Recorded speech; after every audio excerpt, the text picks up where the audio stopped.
ఎక్కడి నుంచో ఎందుకు తెస్తాం చెప్పు? వేళ జోబుల్లోంచి తీస్తాం, వాటిని వేళపైనే ఖర్చు చేస్తాం.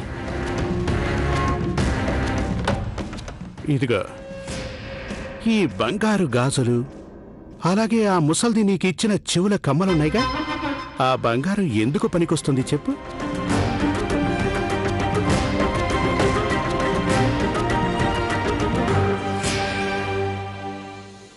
ఇదా మీరాడే నాటకం? వీళ్ళిచ్చిన నగలే అమ్మి ఘనంగా పెళ్లి ఏర్పాట్లు చేస్తారా? నేనమ్మిస్తాను మీ బంగారు నగలు. లవ్లీ, ఏమైపోయావు నువ్వు? ఇక్కడంతా గందరగోళంగా ఉంది. నాకు ఏం చేయాలో ఏమీ అర్థం కావట్లేదు. నీ సాయం నాకు ఇప్పుడు కావాలి లవ్లీ. ఏమైంది? కమలా, నువ్వే చూడు, ఉదయం నుంచి లవ్లీ ఫోన్ లిఫ్ట్ చేయట్లేదు. నాకెందుకు చాలా భయంగా ఉంది. మీరు మాత్రం అస్సలు కంగారు పడకండి. లవ్లీకి ఎలాంటి ఇబ్బంది రాదు. అయినా మన లవ్లీ ఝాన్సీ రాణి లక్ష్మీబాయి లాంటిది. తను దేన్నైనా ఎదుర్కోగలదు. ప్రస్తుతం మీరు ఆ కిరణ్ అస్మితల సంగతి చూడండి. మీకు తెలుసా, వాళ్ళిద్దరూ ఆ అమ్మగారి బామ్మగారు ఇచ్చిన నగల్ని అమ్మబోతున్నారు. ఏంటి? నేనిప్పుడే ఈ విషయం నా చెవులతో వినొస్తున్నాను. వాళ్ళిద్దరి దృష్టి అమ్మగారి బామ్మగారి నగల మీద పడింది.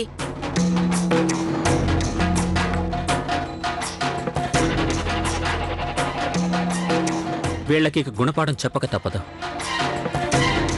అది కూడా లవ్లీ స్టైల్లో.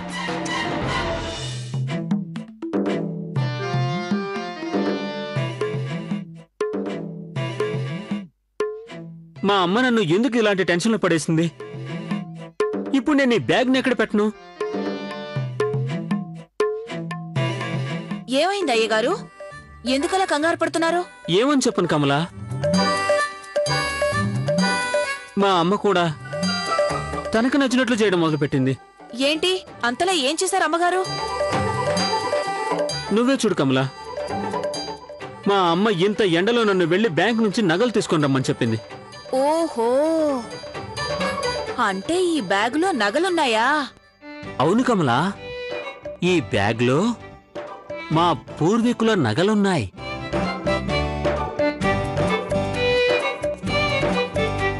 మరి నీకు తెలుసా ఈ నగల విలువ ఎంతుంటుంది అనేది?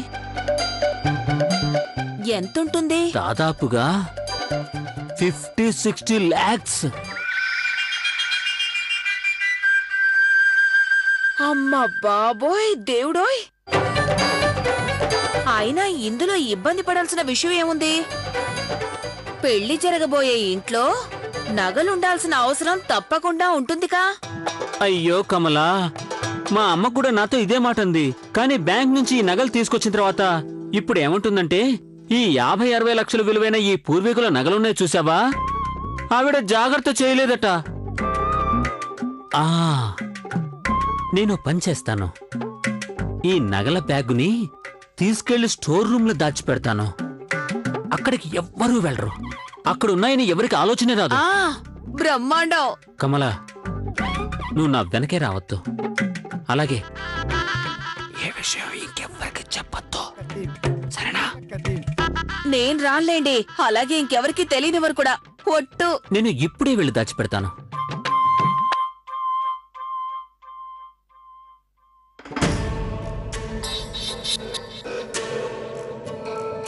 వారేవా, వెంటనే ఈ సంగతి కిరణ్కి చెప్తాను.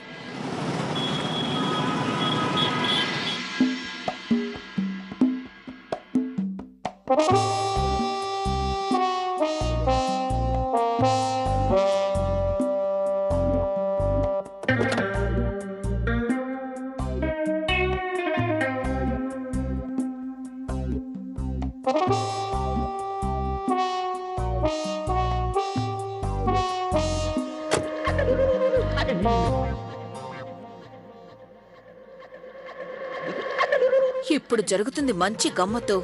వీడికి ఎంత ధైర్యం!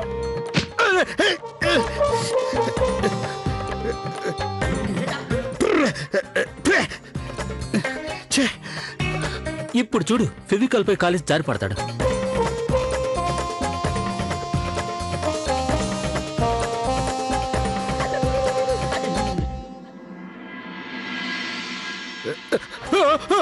అమ్మా!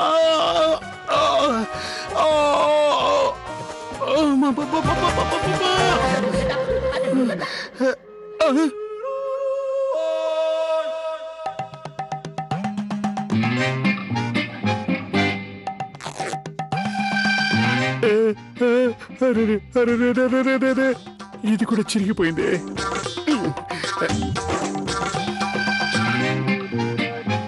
ఇప్పుడు ఏం చేయాలా దేవుడా? అయినా కానీ ఆ బ్యాగును మాత్రం వదిలే ప్రసక్తే లేదు. ఆ కార్తీక్ గారు దాన్ని ఎక్కడ దాచుంటాడు?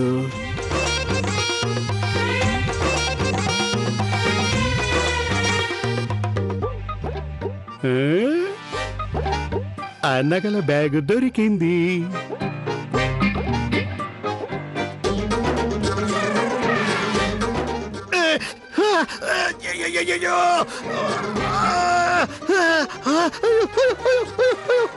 ఒక పని చేద్దాం, అందరినీ పిలుచుకోద్దా? పద.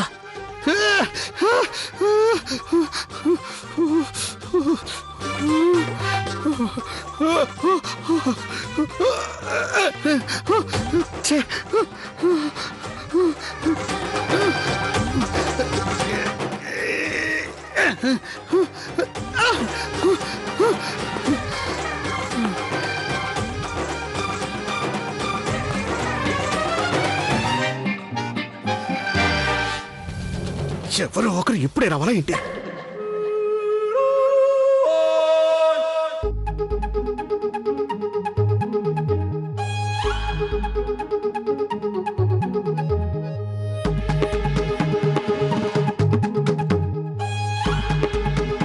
ఆగండి అన్నయ్య, ఎవరు ముందుకెళ్ళకండి. ఎందుకు?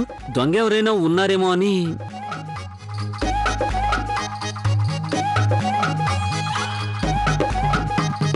ఎవరన్నారండి ఇక్కడ? ఎవరు లోపల? మర్యాదగా బయటికి రండి. అరే అదిగో అక్కడేదో కదులుతోంది. అదిగో ఆ తెల్లగుడ్డతో అటు చూడండి, అక్కడ అక్కడ.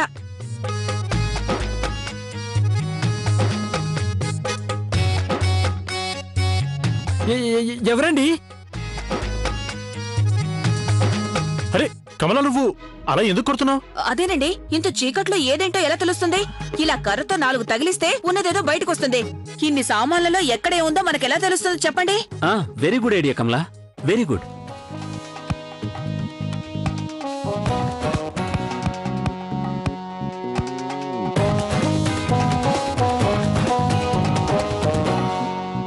నాకు తెలిసి ఎవరు ఇక్కడ లేరేమో. అరే ఇంతగా కొట్టినా ఏమాత్రం అలకిడి లేదండి.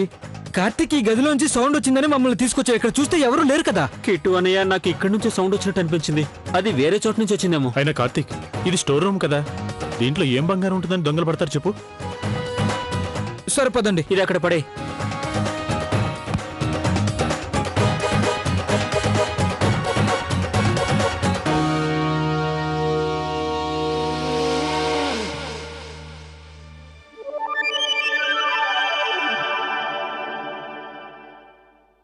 ఓరి దేవుడా, ఇక్కడ ఏదైనా భూతం ప్రేతం ఉంటే దాని నుంచి మమ్మల్ని కాపాడు. నేను ఇప్పుడు ఏం చేయాలి? ఒక పని చేస్తాను. ఈ కారం పొడిని చల్లి ఈ భూతాన్ని ప్రేతాన్ని తరిమేస్తాను. జయ హనుమాన జ్ఞానగుణ సాగర.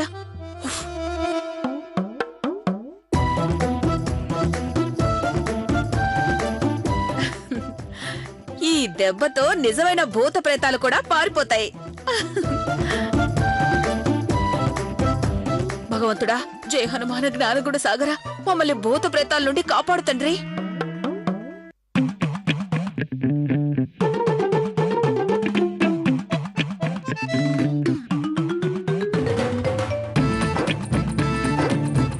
అరే, నన్ను ఈ స్టోర్ రూమ్ లో ఉంచి తలుపులు పెట్టి వెళ్లారు. వచ్చి తలుపులు తీ.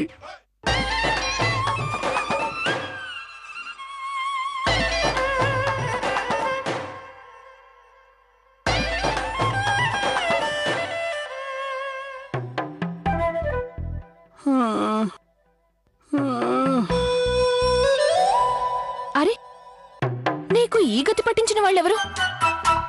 ఇలా వచ్చి ముందు నన్ను లేపు.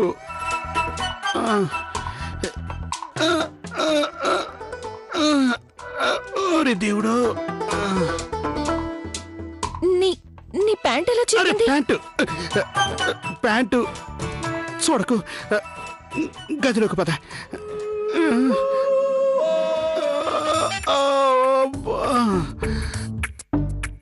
మిమ్మల్ని అందరినీ భయపెట్టి చంపకపోతే నా పేరు కిరణ్ కుమార్ కానే కాదు. ఆ మూర్ఖులు నా రక్తాన్ని కళ్ళారా చూశారా? వాళ్ళని నేను తప్పకుండా నరకానికి పంపిస్తాను. ఓరి దేవుడో, చస్తున్నానే. వాళ్ళు చేసిన ఈ పనికి ప్రతీకారం తీర్చుకోవాల్సిందే. ఇక్కడున్న వీళ్ళందరికీ ఆ లవ్లీకి పట్టిన అసలు గతి తెలిస్తే మనమంటే వీళ్ళందరూ భయంతో చస్తారు.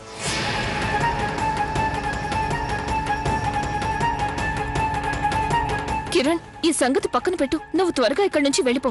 ఒకవేళ ఎవరైనా మనల్ని ఈ పరిస్థితుల్లో చూస్తే అప్పుడు మనిద్దరం కష్టాల్లో పడిపోతాం.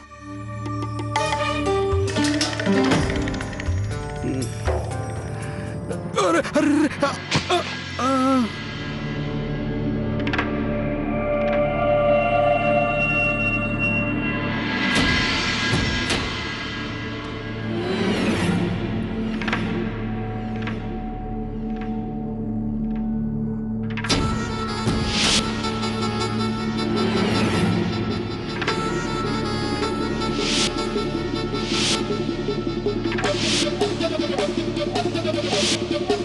చాలా చాలా నాటకాలు ఆడుతోంది ఆ దెయ్యం కమల. ఒక్కసారి ఈ మద్యం దాని గొంతులోకి దిగిందంటే ఆ తర్వాత ఈ ద్రాక్ష పళ్ళ రసం దాంతో ఎంత గొప్ప నాటకం ఆడిస్తుందో చూడాలి.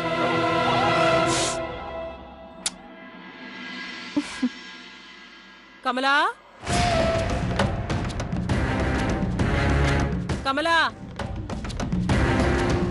అత్తయ్య గారు, కమలా, కమల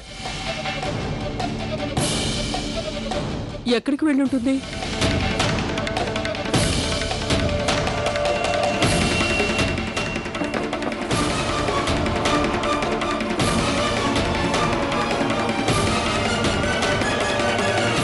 ఎవరున్నారు అక్కడ?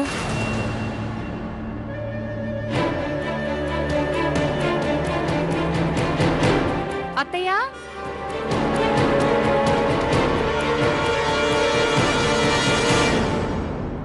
వస్తున్నానమ్మా గౌరీ.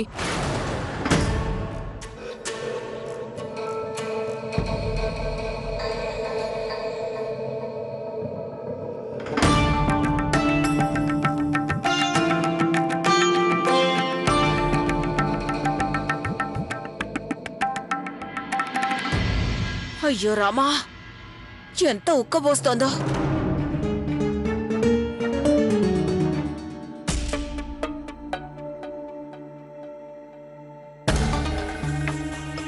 థమ్సప్ ఇది తెచ్చి ఎవరు పెట్టారు ఇక్కడ? బహుశా పిల్లలే పెట్టుంటారు. బాగుండాలి వాళ్ళు.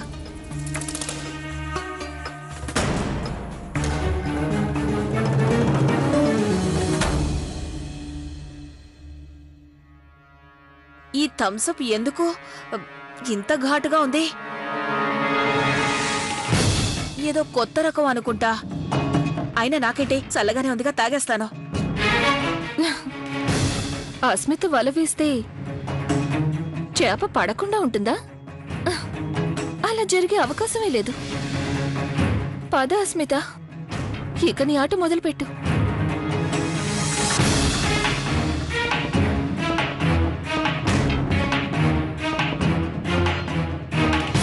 అత్తయ్య గారు, అత్తయ్య గారు రండి, త్వరగా వచ్చి ఇలా చూడండి. ఏమైంది? వాళ్ళకు ఎలా ఉందో చూడండి.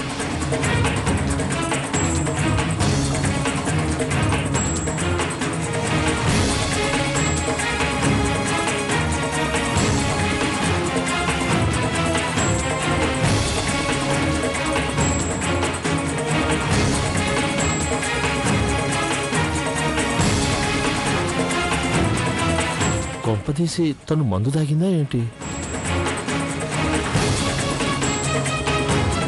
ఏంటి?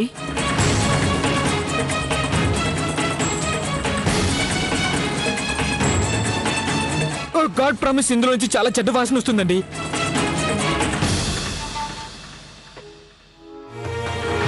మందా? మన ఇంట్లో మందు తాగే ధైర్యం తనకెలా వచ్చింది? అమ్మగారు, మద్యం. పంపించండి, ఈ క్షణమే ఈ పిల్లని ఇంట్లోంచి బయటికి పంపించండి.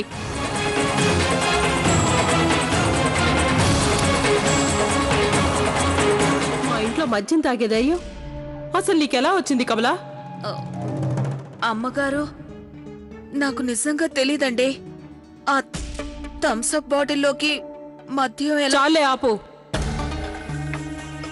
నీ మాటలేవి నేను విన్ను. తప్పు చేసి నాకేం తెలీదని అంటున్నావా?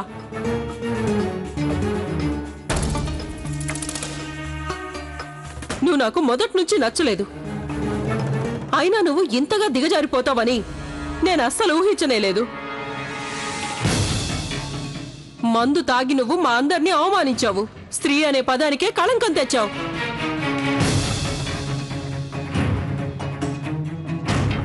నేనెప్పుడూ ఊహించలేదు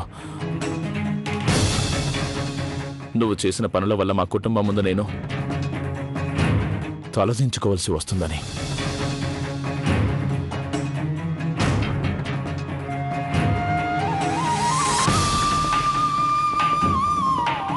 అది నా వల్ల పొరపాటు జరిగింది.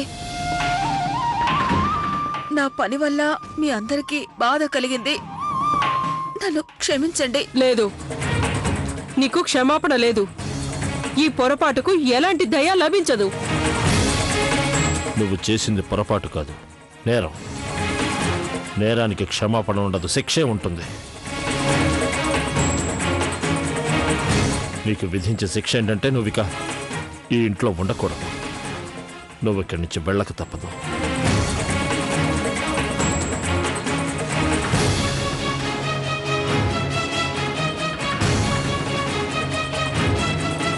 నాన్నగారు చూడండి, నేను అర్థం చేసుకోగలను మీ అందరికీ తన ఇంట్లోంచి వెళ్ళిపోవాలని ఉందని. అయినా నాన్న, అమ్మ, కనీసం తను వేరే చోట ఉండేందుకైనా ఏర్పాట్లు చేసుకునేంత వరకు టైం ఇవ్వండి. మేము తనకు 2 రోజుల సమయం ఇస్తున్నాం. ఈ 2 రోజుల్లో తన ఏర్పాట్లు చూసుకుంటే మంచిది. అయినా అమ్మ ఒకవేళ తనకు 2 రోజుల్లో ఉండేందుకు ఏర్పాట్లు కుదరకపోతే అప్పుడు తనని ఇలా రోడ్డు మీద వదిలేయలేం కదా.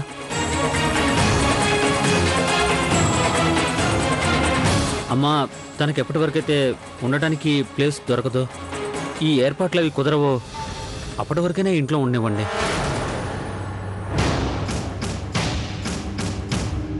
నేను మీకు మాటిస్తున్నాను, తను ఈ ఇంట్లో ఉన్నంత వరకు తన నుంచి మీకు ఎలాంటి ప్రాబ్లము రాదని.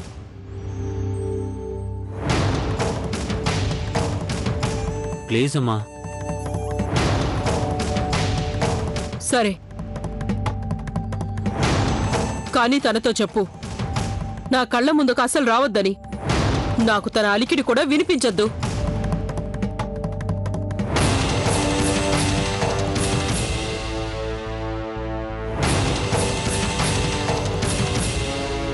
మీరంతా ఇలా బొమ్మలా నుంచున్నారే, వెళ్ళండి, మీ పనులు చూసుకోండి.